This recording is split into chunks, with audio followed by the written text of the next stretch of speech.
Hey guys, Papa Rums here. We just got through the first run of our wild boar with lentils, rice, beans, carrots, Swiss chard from the garden, and my brother shot this boar, so you're going to want to stay tuned for this hunt.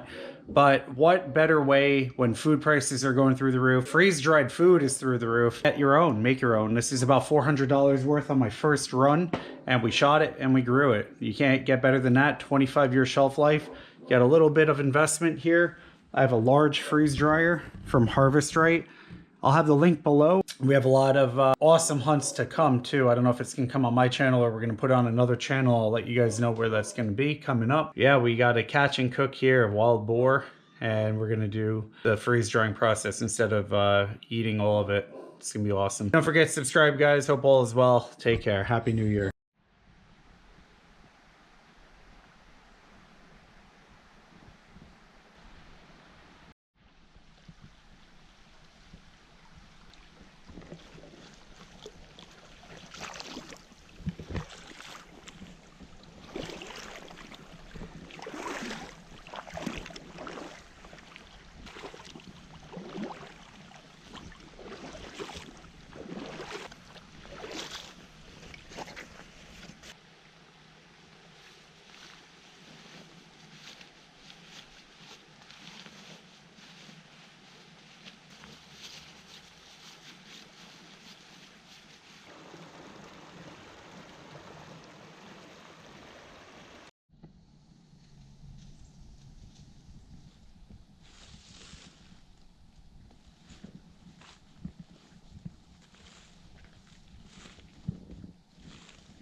This is the wild boar. We got back straps or tenderloins here. And this is the back leg of one of the pigs that my brother got, the wild hogs. These are just some ribs that defrosted also in the freezer. What we're gonna do is, I trimmed off as much fat as I could. I'm gonna cover it up, cook this for about 3 hours to 4 hours, let it render out fully. I'm gonna debone it and we're gonna add this to a whole dish. I'm gonna put some Creole, a little spicy, and we're gonna be pretty generous with it. We're gonna probably do rice and beans and bell peppers and all that rice that we're gonna mix with this and beans. You want it to really have some flavor to it. Because we're breaking down everything in the freezer pretty much, we're gonna try to cook and freeze dry and do a lot. We want to cook a lot while we got the oven going. I got a big deer heart. I'm gonna split it up, season that too, and we're gonna throw that in. All right, so these are all the bell peppers that I put on here. A little bit of red wine. I'm just gonna throw a little bit for flavor. That's all, not much. I'm gonna put foil on top of this and it'll steam cook.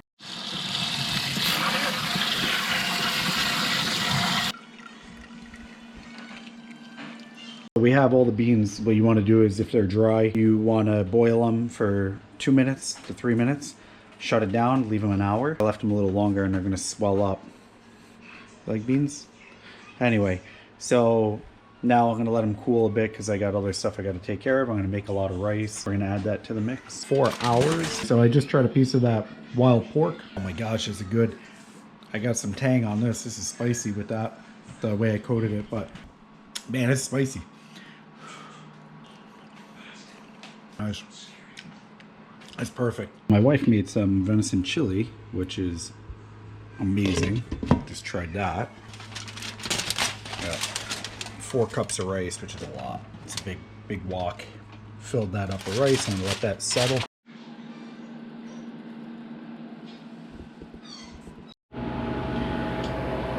All right, so we're all done. 61 hours. That is probably way overkill for what I'm doing, but because it's pork, again, I'm gonna end up putting it right there. I have here is I got these Mylar bags. You don't want to buy the ones on Amazon. They're really not good. Watched so many reviews on this from so many people that are doing it. Every one of them said, don't waste your money on the Amazon ones. Yes, they're cheaper, but they're gonna open up on you or the seal might break down the road. I haven't personally tried it, so I just went right with the good stuff. Right out of Harvest Rate from their link and got it. Get a good marker, label it, date, time, and then what I'm gonna recommend is the oxygen absorbers. You're gonna want these.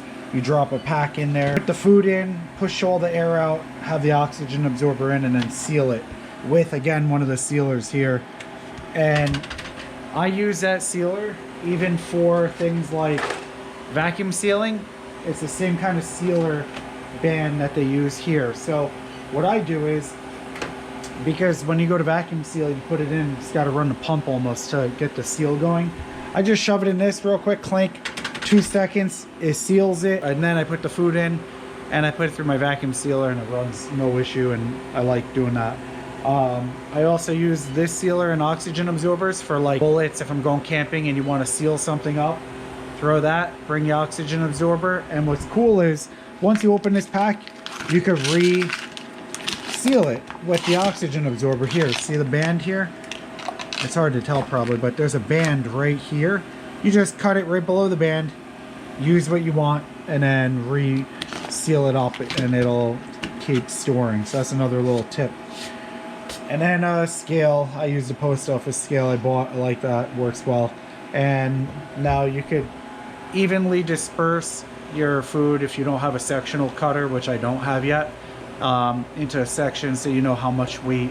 So I'm gonna shoot for right around 3 pounds per tray, so 2 to 3 pounds per tray. So anyway, let's check it out. Here. And I have a container down there so I could grab any of the liquids that come out, but you want to get that liquid out. And then I'm gonna put no defrost here because I won't need to defrost it.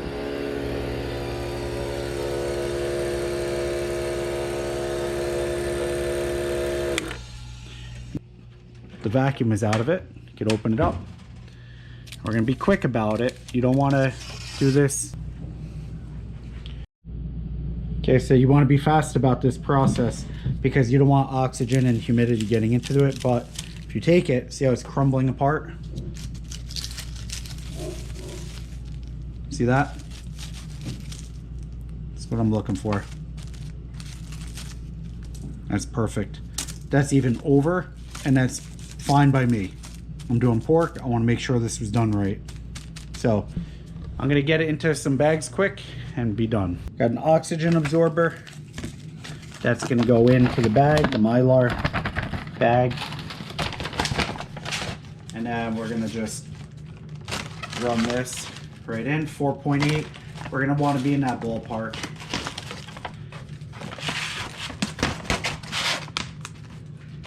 I cut it into thirds basically. You could crumble it in there too if you want. And then, now that's all set up and sealed, ready to go. Your oxygen absorber is in. What you want to do is kind of try to push the air out of it. I have my sealer set. And then the red light goes on. Okay, now it's sealed up. Finish up here, basically that's the process. We just kind of weigh it out. You don't even have to weigh it out, but I kind of want to make it even. I figured I'll go in thirds. I have 5 trays. There's quite a bit that you're going to get out of this, and then we can start up the other trays as soon as that defrosts. This creates ice all the way around. But because it's hot in here in my house, I don't have to run a defrost button. There's a defrost method on it. I could actually just leave that door cracked. The wood stove here is hot enough that it's going to just thaw that. There is the final product here. The oxygen absorbers are going to suck down all the rest of that air in there. It'll seal them up a lot better. But you got 20 bags here from one run of 5 trays. 5 large trays. I broke it down to 20 bags, 20 meals, and those are large meals. These are going to be big enough for a family of 3 or 4 little ones if you have to split it up if shit hits the fan. But if not, you got, you know, enough to go camping for 2 people per bag. That being said, if you were gonna have to pay for one of these, like for that many, that's like $400 almost of meals, and that's not even like high end. Obviously, this is homemade, wild game, fresh vegetables, so it's even, you know, the cost is even gonna be way higher. If you've ever looked at those high end meals that some of the companies have out there, they're like stupid money. But if you're just going for a basic freeze-dried meal, these are like $400 worth just in this tote right here. 25-year shelf life, wild game that we caught, we harvested, we grew, and we get to put it away and we have it when we want to take it.